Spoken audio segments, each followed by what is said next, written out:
Thanks for joining me again for learning to DIY, and hopefully you learn something along with me and have suggestions. But this is a project you're about to see about our dog Oscar, who passed away recently, and made a shelf for him for his ashes and his favorite ball and that sort of thing. So the beginning part is kind of missing because my phone unfortunately was smashed by leprechauns and small children. So I'm afraid that we're kind of coming in on the middle, and you'll have one more editor note in between some of these videos that have been sewn together by my amateur self. Thanks. Okay, next project we're working on is this shelf. This was leftover wood, and it looks like it had dowels in it previously, like it was a tabletop, and this was scrap wood left behind for us when we moved in. This is where the dowels were. Ooh, on this piece. And anyway, we're getting... I sawed those off, and we sanded the whole thing. The sanding, once it's sanded, oddly enough, looks like this. And adding just one coat of polyurethane came up with that. So actually, I haven't done the other side, so yep, just a little sanding, and it looks rough, it looks dirty. You know, it's already been wiped down. Microfiber cloth. I even used damp cloth. Just wanted to make sure that I gave it every chance. And yeah, when you shine it up with the polyurethane, it really turns out great. So these are going to go under the shelf and support it. It looks like polyurethane. It's weird that there's a color difference. It's the exact same piece of wood, so not sure what happened there, but either way, they're going to be sanded and polyurethaned a couple more times. This one probably at least one more time, even though it's almost at a mirror finish. And then these will go on there, and we're going to mount it to the wall. So a little more sanding, a little more polyurethane. We'll come back and take a look at it.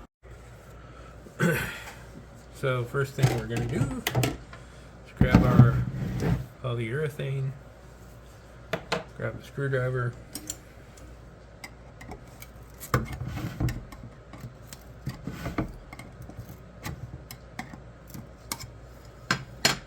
and got our polyurethane there. And there are a lot of schools of thought on what kinds of brushes to use for stain versus paint versus polyurethane. And what I choose to use is the Dollar Tree brush, because it's from Dollar Tree and it's $1.25 for 3 brushes. And that is a great deal. And I haven't noticed anything bad by using those brushes. You can take a closer look at my coffee sign project. That was Dollar Tree brushes with that was the brush on stain, and turned out pretty good. There were no obvious imperfections, or I mean there were, because it was a rough piece of wood to begin with, so I was looking for that rough look, but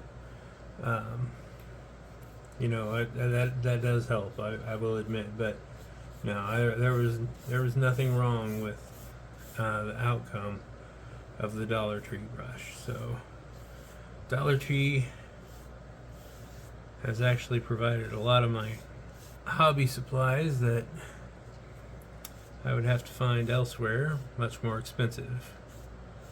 So maybe worth a trip over there for, I mean, they've got $1.25 toolboxes. What do you want? I mean, are they quality? No.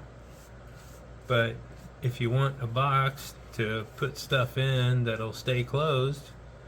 It's $1.25. It has a handle. Shoot, it'd be a lunchbox. Yeah, I said words. Anyway, just trying to get it on there with the grain. See bubbles, I'll go back. They say you're not supposed to go back over it once it starts to dry, but I think we're still early on enough to go back and get those bubbles. We'll get that warm gloss. Put it on pretty heavy because I'd like a little bit of thickness on that last coat, and it can withstand it, and as long as you're level, which is important, you're not going to have it pool anywhere. It's just going to be a smooth, thick kind of coat. They always say, oh, many thin coats, and I don't disagree with that. I used to do that when I painted miniatures with acrylic paint. It's not that much different, but sometimes with an exceptional piece and even scrap wood, sometimes you run across one where you can break the rules a little bit.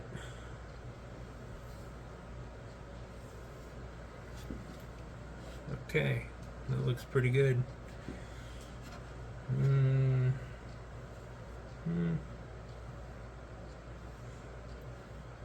Yeah.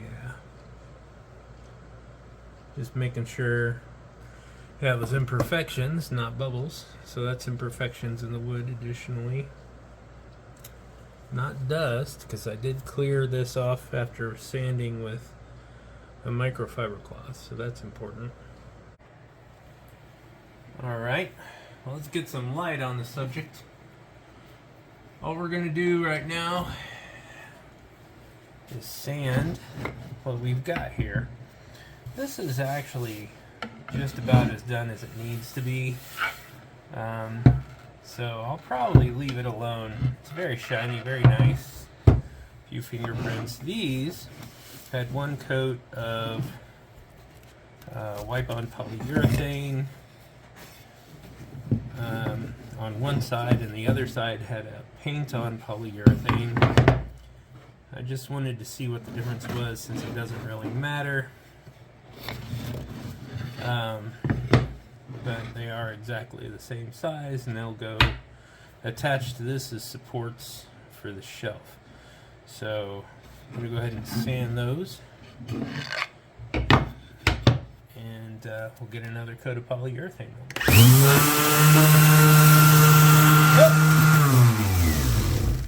Okay, you know, when I first got this sander, that bag fell off quite a bit. It hasn't done it in a long time. Had to do it on YouTube, of course.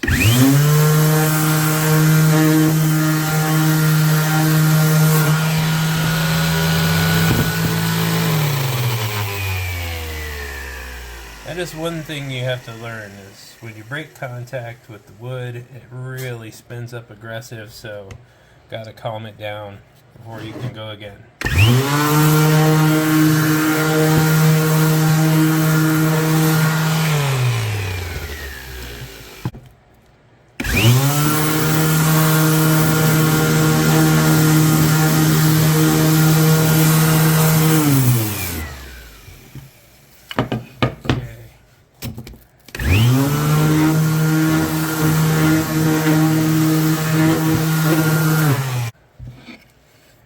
Got these sanded. You can see there's still a little bit of shine, but they're so much smoother, which is what I'm aiming for.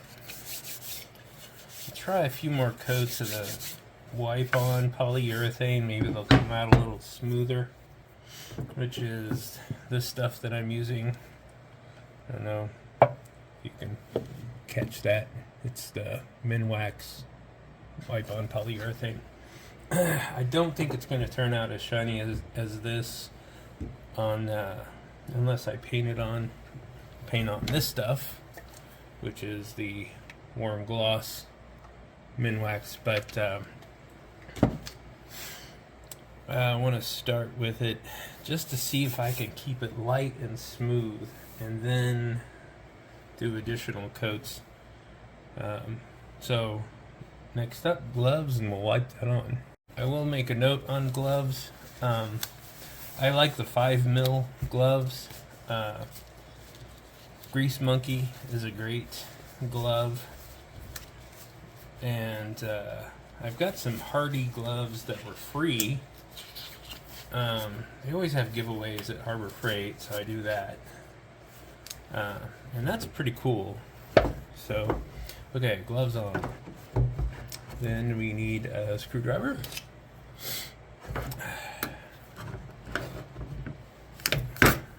Alright.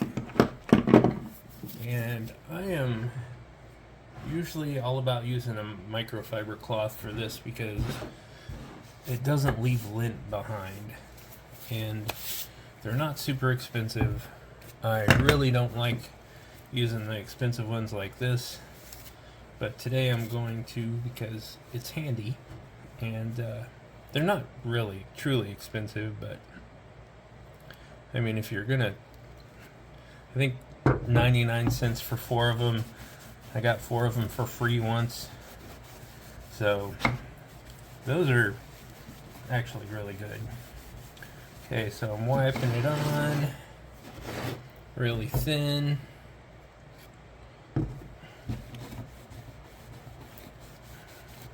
Just dabbing the cloth with it and then going over the wood.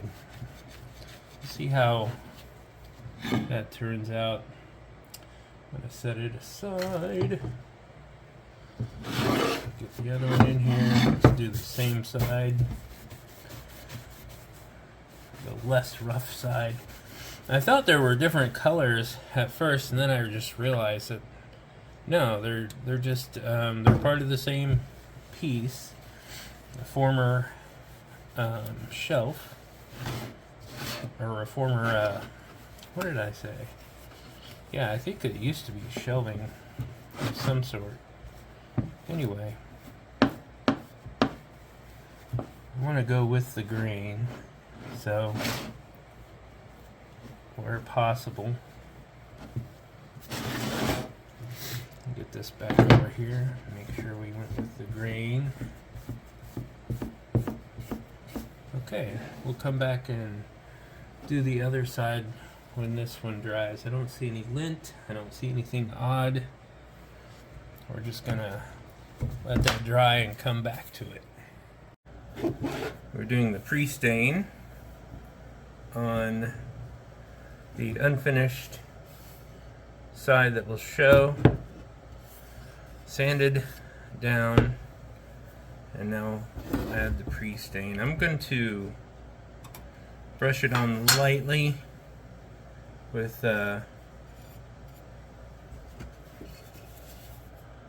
just a little bit.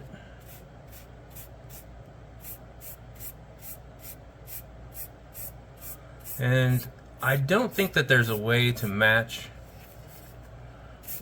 the color exactly. It's it looks like it was a dark walnut for this table leaf.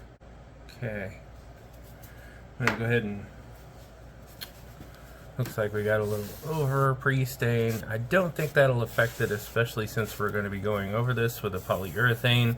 The point of the pre-stain is to penetrate the wood, make it ready for stain, make it much more, I got it all over the place. Okay. Makes it much more even when you stain it. So I don't think it's going to be a big deal.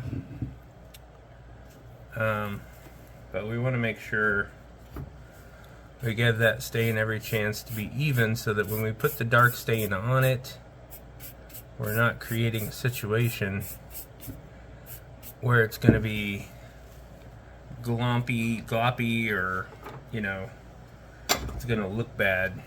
Give it a little while, and then we'll go over it with a dark stain. Always put your lids back on immediately. So we took this perfectly nice, clean piece of wood that only had the imperfections of the drill holes in it, and now I've sanded it again, even though it was almost a mirror finish because of a couple of imperfections here. And when I started, I could see, oh my gosh, I have drops right there that were a little heavier. I don't know if you can see that. If you can see that edge, there's imperfections there. Now, will another coat erase it all? No, but it's one more coat of polyurethane and we'll get that mirror finish. And these imperfections, these little ones over here, were actually from me dropping something on it after finishing the coat of polyurethane after it dried, after it hardened. So it's more like a chip. So basically, you know, chip fill, try to get these smoothed out, get that mirror finish back on here. Really quick note here to say that unfortunately we're missing the snippet of video where we had to kind of change gears, and the supports that you see me carefully polyurethaning were out, and some other brackets were in, so I thought it deserved a little 30-second explanation. Thanks. Okay, we got these painted. They were black, and we got them brown now. They're gonna look nice. I think I left this side black, but both of these sides black because they're not going to be visible. Just painted the visible parts brown. So next we're going to, between the studs that I'm going to put them on is 15.5 inches between where the screws are going to be. So I'm going to measure the center point of, well, I'll just show you. Okay, let's do this again. Okay, so this is a total of 24 inches. So I need 7.5 from the center. Okay, that's the center point. I'm going to measure 7.5 inches this direction. So I know that one of my brackets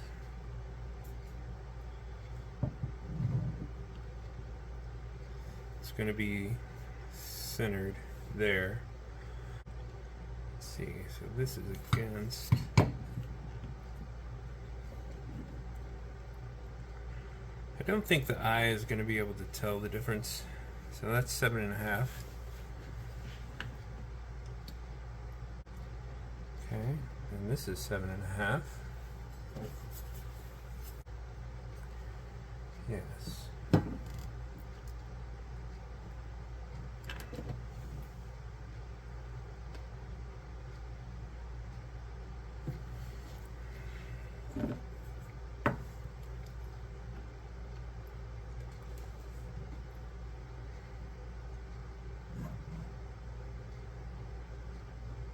I guess it kept it just fine.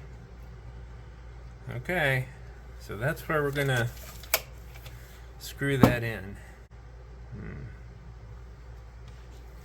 Just gonna mark those spots. Oh, man. Okay, hold on. Gotta make sure it's 90 degrees.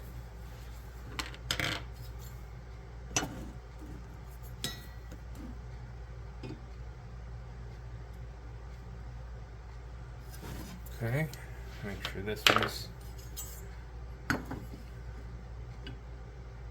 okay. And that should do it.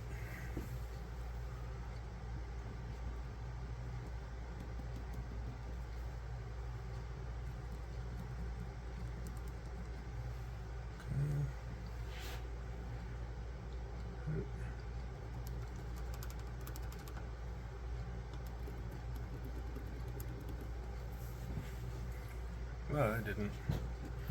Well, that doesn't seem right.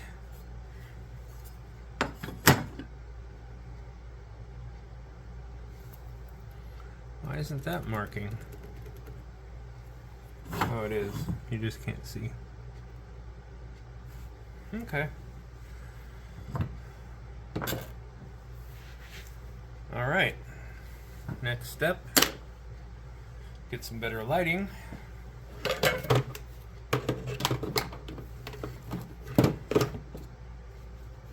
And then we're going to drill. Okay, so this is the drill that we opened on day 1 of Ryobi Days. It's a PBL DD01, the compact drill driver. We're going to make a small hole to start with. Let's see, and then I've got I do have a high performance 4 amp hour battery ahead on my impact wrench. So we'll go ahead and use that.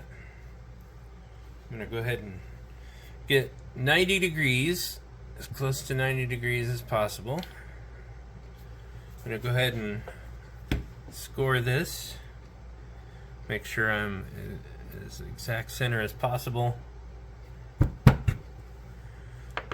Make sure I have a place for the drill to go in,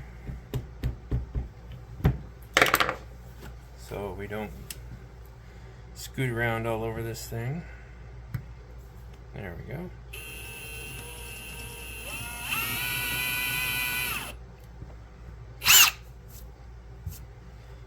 Okay. This one. Oof, man, it is really hard to see that one. Might have to get some gold markers. Yeah, that's it. Okay, I just want to get them marked. I'm not going deep for now. Alright, let's move over here a little bit and get the center of this one. Do the same thing.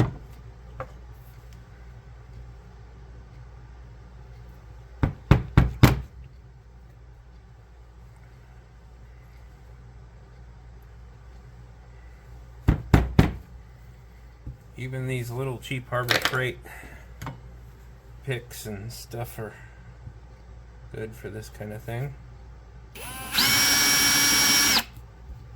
Okay, that was good.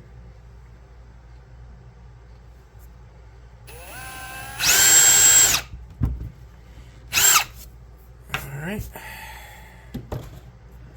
Line these back up, make sure we're good.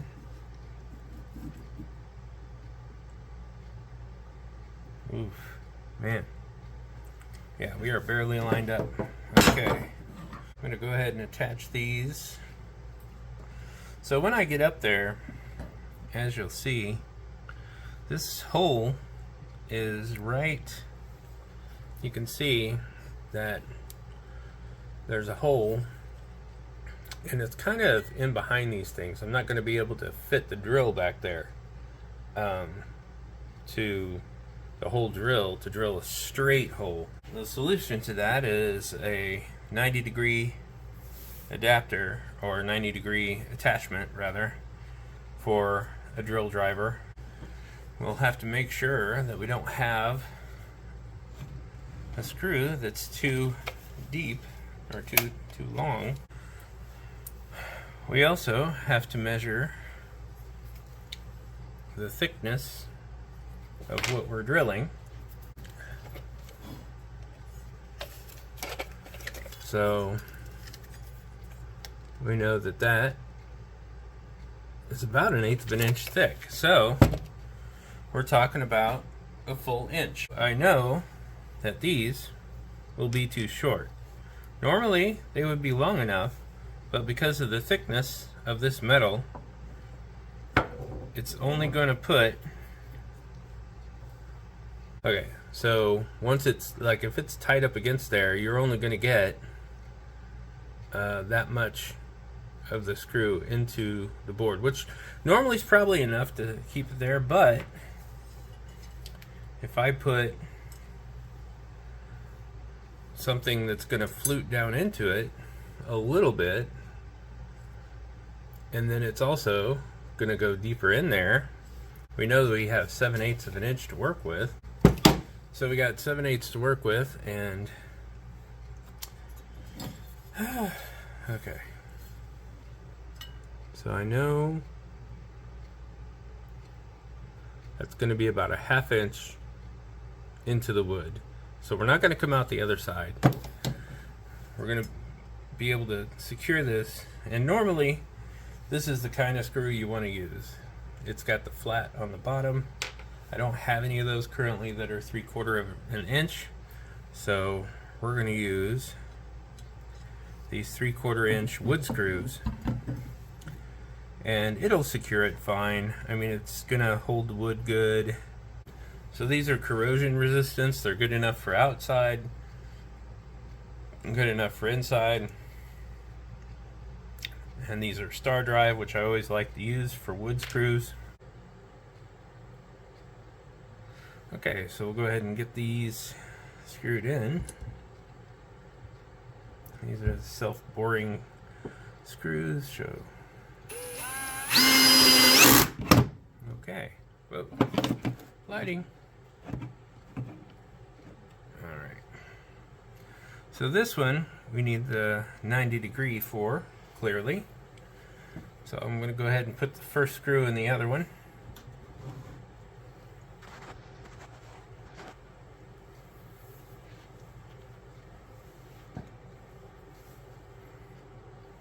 Okay.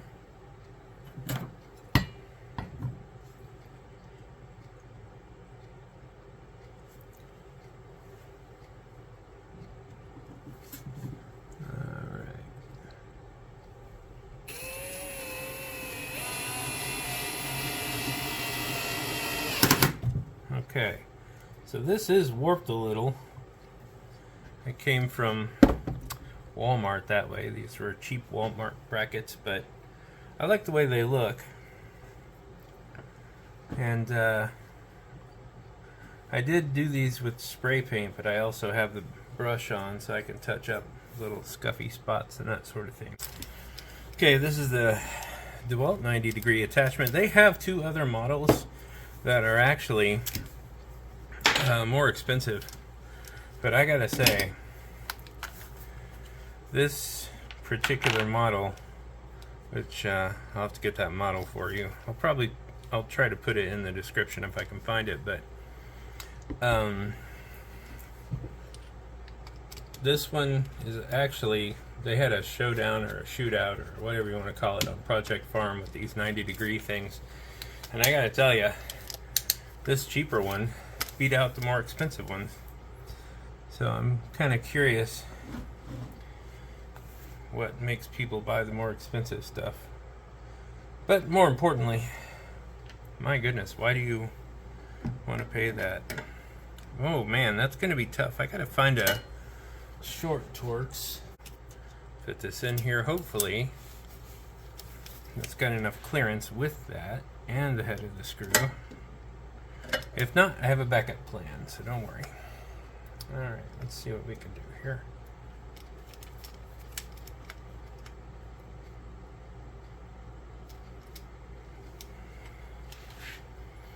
Man. Ooh, I could start it at an angle. Ooh, that's not going to work. Okay, I want it that perfect 90°. Call me a perfectionist. So, I've got an alternate plan. Okay, this is my final option before I give up and go ahead and do it at an angle. These are totally generic. These actually came with this under $10 90° attachment for, or 90°. This is not like this one free spins, you know. This one is just sturdy, steady. So let's see if it makes a difference. Man, that is not going to do it. Okay. Ugh. This is just as long as the other one, I think. Oh, and I have the wrong size. Well, that's helpful. what made me think a T25 was going to do it. Okay. That's too small.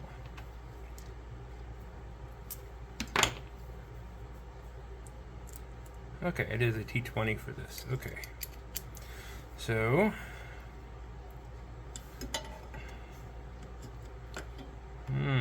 see, a little too tall still. Maybe I can get it in there finger tight first. That might help.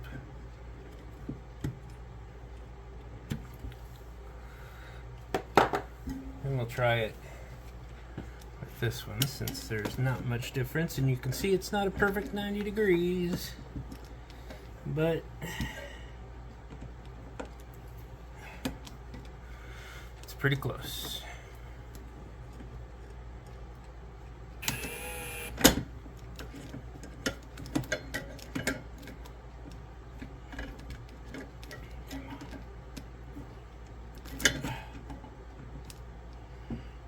Come on.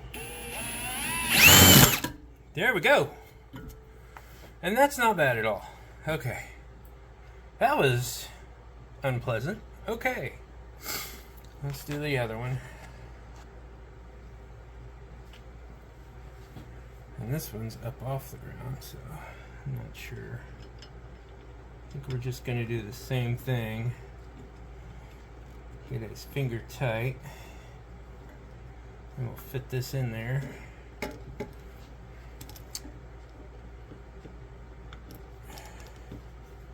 Usually not if it doesn't fit, force it, but these are extreme circumstances. Oh my gosh, it's not gonna.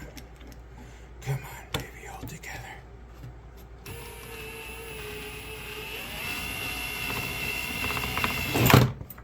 Whoa. Okay, that's tight. Alright, looking good, looking good. Yeah, it's not perfect 90 degrees. I don't know. That's a tight fit. I'm sure there's a video out there about how to do this with a tight fit. Maybe I'll find it one day. Okay, let's go up and put it in the wall. Okay, well, my dad used to have these in his mouth when he was trying to. I don't know if it's going to work, but we're going to try. Okay, so I'm going to put the bottom ones in first. I already have a mark for making it level. Whoa. Oh, this is... So when you make a shelf, kids, make sure it's not made out of oak because it's heavy. Just use pine. Alright. Hopefully we're hitting a stud. Oh, hold on. We're not going to hit a stud there.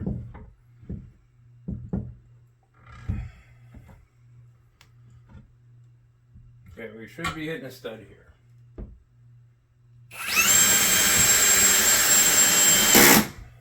We're hitting stud. Because I used a stud finder and marked a level spot, which we're going to hit. I'll have to erase that mark when I'm done, but let's see.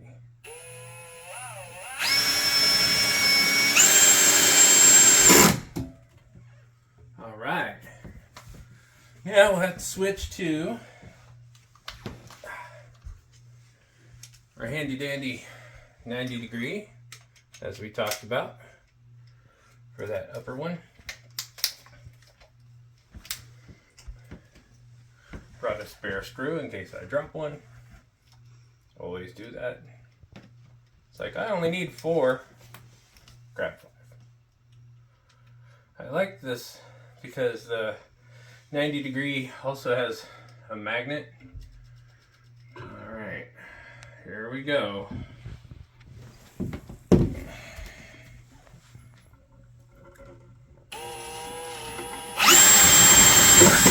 Whoa. Okay. We're in, but we need to get it pretty tight.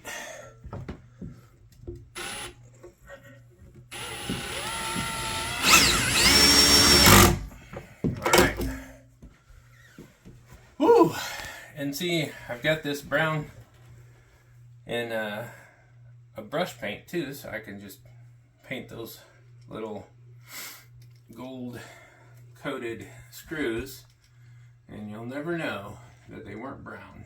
Well, you'll probably know. I'll know. You'll know because you're watching. Okay. Try to get as close to 90 degrees as possible. Whoa. A little bit more. Make sure it's tight.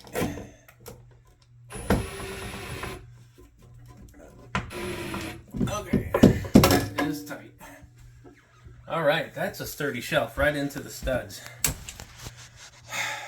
Okay. Now we can put things on it. And I won't hit it here, but if I do this, okay. But my wife is short, so it's all good. Her side of the bed, we're good. Okay, bye. Oh, and thanks for learning with me.